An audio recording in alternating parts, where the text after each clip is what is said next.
Hola, ¿qué tal? Buenas tardes. Mi nombre es Carla Mariana Andrés Sánchez. Mi tema es los efectos de las obligaciones. El presente trabajo tiene como principal objetivo el centrarse en los efectos de las obligaciones, partiendo de exponer los primeros antecedentes de la obligación, para después conceptualizar qué es una obligación, sus elementos y su clasificación. Posteriormente, se explicarán los efectos de las obligaciones, el pago y el incumplimiento, así como sus consecuencias, al igual que las garantías, protección del crédito y sus acciones. Por último, se ejemplificará los efectos de las obligaciones por medio del Código Civil de la Ciudad de México y las jurisprudencias. Se abordarán los siguientes temas, como lo son el surgimiento de una obligación a partir de sus antecedentes, el concepto de obligación y sus elementos, así como su clasificación con base a la doctrina, los efectos de la obligación, el pago, el incumplimiento de la obligación y sus consecuencias, la protección del crédito, las garantías y sus acciones, y para ejemplificar se utilizarán los efectos de las obligaciones en el Código Civil de la Ciudad de México y los efectos de las obligaciones en las jurisprudencias. En cuanto al surgimiento de las obligaciones, las primeras percepciones fueron de los juristas, los cuales buscaban determinar la acción o causa de la obligación, cuestionándose si ésta nace a partir del acuerdo de voluntades o por medio de un contrato del incumplimiento de ésta como el delito.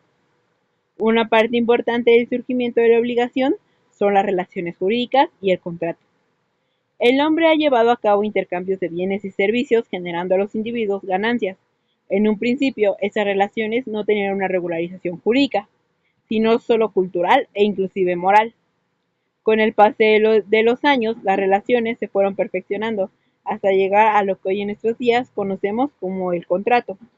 La regularización de esta relación nace de una necesidad de buscar la autonomía de ambas partes y sobre todo de buscar una equidad entre ambas partes. En cuanto al derecho romano, el concepto de obligación a lo largo del tiempo se fue perfeccionando. En un primer momento pone al derecho romano como el origen de las obligaciones por medio del contrato. El derecho canónico crea una nueva orientación de las obligaciones en acción a los pactos nudos, en la que la moral juega un papel muy importante. La promesa obliga al individuo y al no cumplirla, ésta crea el pecado. Durante la Edad Media, esta percepción se mantuvo. Las instituciones jurídicas regían las relaciones jurídicas por medio de las reglas morales. En la Edad Media Alta, el derecho castellano toma un carácter materialista, en el que los únicos contratos que dotan de validez son los solemnes. El derecho moderno, desde la perspectiva del derecho natural, desaparece el valor moral y social de las antiguas percepciones. Genera una voluntad autónoma contractual para conseguir los fines perseguidos para que el acreedor tenga el poder jurídico de exigir el cumplimiento de una obligación al deudor. En cuanto a qué es una obligación, Borja Soriano nos dice que una obligación es la relación jurídica establecida entre dos individuos en la que una parte, la cual recibe el nombre de deudor, queda sujeta a otra llamada acreedor, a una prestación o a una abstención de carácter patrimonial en la cual el acreedor puede exigir al deudor el cumplimiento de la obligación.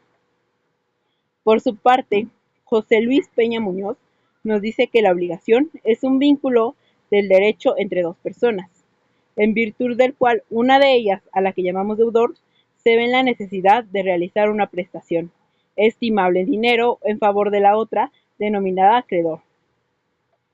Sumando esto, se puede afirmar que la obligación es el resultado de una relación jurídica entre dos sujetos, en la que derivado de una prestación, una de las partes toma el papel de deudor, el cual tiene el deber de cumplir con lo pactado, mientras que la otra parte, la cual recibe el nombre de acreedor, tiene el derecho de exigir el pago o liquidación de la prestación. A este acto se le conoce como obligación. En cuanto a sus elementos, la obligación se compone de un sujeto pasivo, el cual recibe el nombre de acreedor, que es la persona que tiene el derecho de exigir el pago de la obligación, y de un sujeto activo, que es el deudor, quien tiene el deber de cumplir con la obligación y el objeto como elemento que determina la conducta del deudor sobre la prestación que él adquirió. En cuanto a su clasificación, la doctrina las divide con base por su nación, ya sea en civiles y naturales, por sus elementos o por sus sujetos. En cuanto a las obligaciones civiles, se caracterizan por una acción en la que el acreedor tiene el derecho, en caso de incumplimiento, de llevar a un juicio al deudor. Las obligaciones naturales están respaldadas de igual manera por la acción, pero el incumplimiento de esta no se lleva por un juicio, sino por la voluntad del cumplimiento del deudor, sin dejar sin consecuencias alguna al deudor.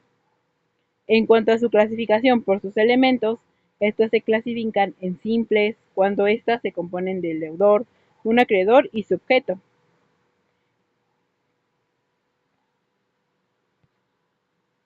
En cuanto a los efectos de las obligaciones, la manera más simple de que un sujeto cumpla con la obligación es mediante el pago del deudor de manera voluntaria al acreedor, pero existen supuestos en la que éste no se lleva a cabo de manera voluntaria, se lleva a cabo de manera forzosa. A esto se le recibe el nombre de ejecución forzosa. Dado que el deudor se niega a cumplir con su obligación o contraria a esta situación, el acreedor se niega a aceptar el pago, surge la consignación del pago. En cuanto al pago, este es el cumplimiento de la obligación derivado de la acción de hacer, dar o no hacer, sin importar la naturaleza del objeto de esta, siempre y cuando esa sea lícita. Puede realizarse por un tercero o cualquier persona que tenga el interés de extinguir la obligación. Nuestra legislación en el Código Civil de la Ciudad de México, en su artículo 2062, nos dice que el pago o cumplimiento es la entrega de la cosa o cantidad debida o la prestación del servicio que se hubiere prometido. En cuanto al incumplimiento, la extinción de la obligación se lleva a cabo con el pago, pero ante el incumplimiento de la obligación, esta genera consecuencias. Para llegar a estas consecuencias, primero se debe analizar la causa de imputabilidad del deudor ante el incumplimiento de la obligación. Para el derecho romano existen dos tipos de formas, en las cuales se pueden llevar a cabo el incumplimiento de la obligación.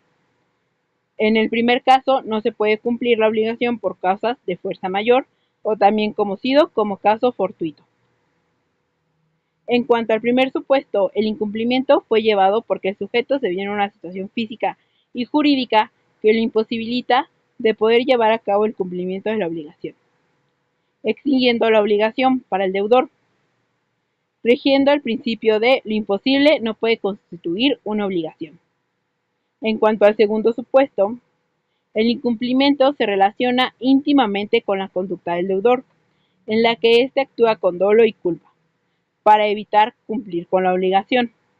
En cuanto a la culpa, con respecto a la obligación, es el actuar de manera incorrecta, pero sin intención de causar algún daño o incumplir con la obligación. Por su parte, el dolo es tener la intencionalidad de no llevar a cabo el incumplimiento de la obligación o cumplir con el pago, el cual puede tener consecuencias y puede constituir un elemento del delito. Con relación a las consecuencias ante el incumplimiento de la obligación, una de las primeras figuras es la ejecución forzada, la cual se puede extinguir con el cumplimiento de la obligación. Pero en caso contrario de que el cumplimiento no se lleve a cabo de manera natural, el pago puede ser subsanado por algo equivalente en el que el acreedor tiene derecho de recibir una compensación que subsanará los daños y perjuicios. Esto es conocido como responsabilidad civil o rescisión de contrato. En relación con las obligaciones de dar, estas se suelen caracterizar por su objeto, que es el dinero, ante el incumplimiento de la obligación. Esta afecta y se deriva directamente del cobro y del patrimonio del deudor. Es llevado a cabo de forma forzosa por el embargo de sus bienes, cumpliendo con el monto de la obligación. Aunado a estas consecuencias, el retraso es otra forma que genera consecuencias. Ante este incumplimiento de la obligación, consecuencias tanto como para el deudor como el acreedor recibe el nombre de mora. La mora con respecto al deudor requiere la exigibilidad de la obligación, el requerimiento con respecto a los plazos y la culpabilidad, siempre que ésta sea imputable al deudor. La mora con respecto al acreedor ocurre cuando éste se niega a recibir el pago, por lo que se lleva a cabo un ofrecimiento del pago o consignación. Por su parte, el saneamiento es otra figura del incumplimiento de una obligación, el cual consiste en la acción de resarcir el daño o el incumplimiento por vicios ocultos o por evasión. El saneamiento por causa de evasión se lleva a cabo tras sentencia de causa ejecutoria, la privación total o parcial de un objeto y la adquisición en un derecho anterior.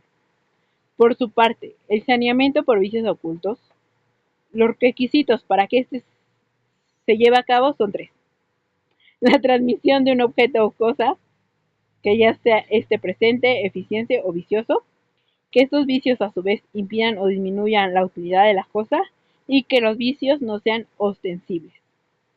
En cuanto a la prescripción, por su parte, esta se divide en la prescripción adquisitiva, la cual borra los vicios que puede tener una propiedad o servidumbre continua, y la prescripción extintiva. En esta, la exención es oponible cuando el deudor no ha realizado el pago y el acreedor tiene inactividad, es decir, por el paso del tiempo, se libera al deudor por el incumplimiento de la obligación. En cuanto a la protección del crédito, este es el vínculo de la obligación del deudor y el acreedor genera el débito y la responsabilidad del cumplimiento de dicha obligación. La responsabilidad ante el incumplimiento genera, como ya se ha mencionado, consecuencias e inclusive sanciones penales, constituyendo así el principio de garantía del derecho de crédito o protección del crédito, siendo las garantías el medio de protección del crédito, fungiendo como los medios idóneos para el cumplimiento voluntario de la obligación, además de que asegura el cumplimiento de la obligación, ya sea voluntaria o de manera forzosa. En cuanto a las garantías como medio de protección al crédito, las garantías se pueden definir como un derecho por medio del cual se le da protección al crédito en la que se protege ante el incumplimiento del pago. La ley prevé tres formas de garantías, las cuales protegen al crédito: las garantías reales y personales, las cuales atribuyen al acreedor el derecho de dirigirse al patrimonio de un tercero para satisfacer el cumplimiento de la obligación. Los principales ejemplos de estas garantías es la fianza, el aval y las cláusulas penales. Por su parte, las garantías reales otorgan al acreedor un derecho subjetivo sobre un bien del deudor o de un tercero. Algunos ejemplos de este hecho de garantía son el derecho real de prenda, de hipoteca, la anticresis, así como el embargo. Las medidas conservativas y ejecutivas se caracterizan principalmente por prevenir que el patrimonio del deudor disminuya, permitiendo conservar el derecho y bienes del patrimonio. Las medidas ejecutivas hacen efectiva la responsabilidad del deudor, obligando a cumplir la obligación, ya sea en espacio o pagando daño y perjuicio.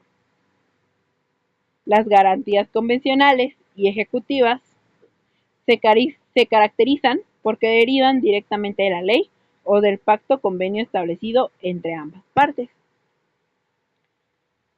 Derivado de estas garantías, existen acciones que protegen al acreedor que no tiene garantías reales, siendo esta un derecho accesorio como un crédito, en el que se sujetan bienes muebles e inmuebles al cumplimiento del crédito por medio del valor de estos bienes.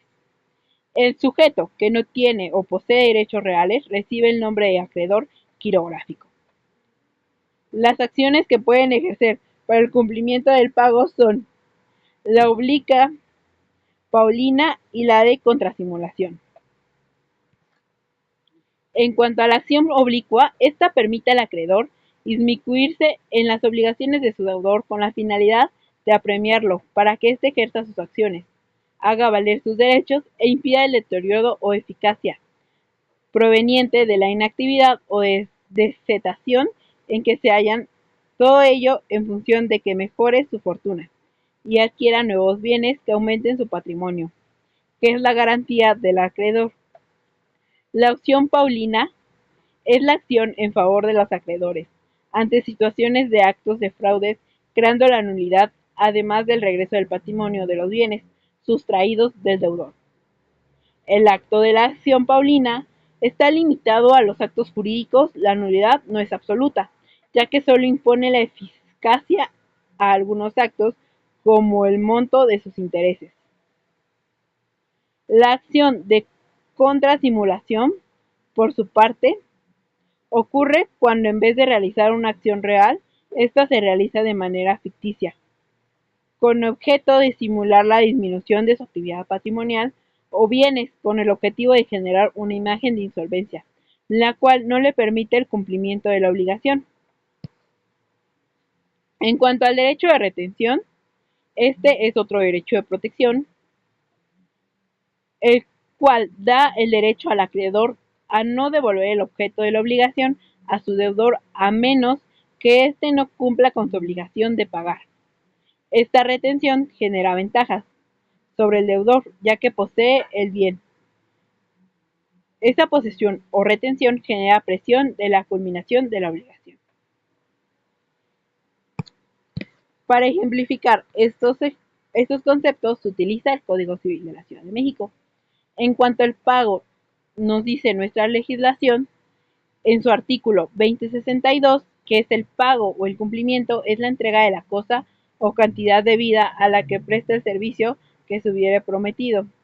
El pago puede ser hecho por el mismo deudor o por sus representantes, o por cualquier otra persona que tiene interés jurídico en el cumplimiento de la obligación.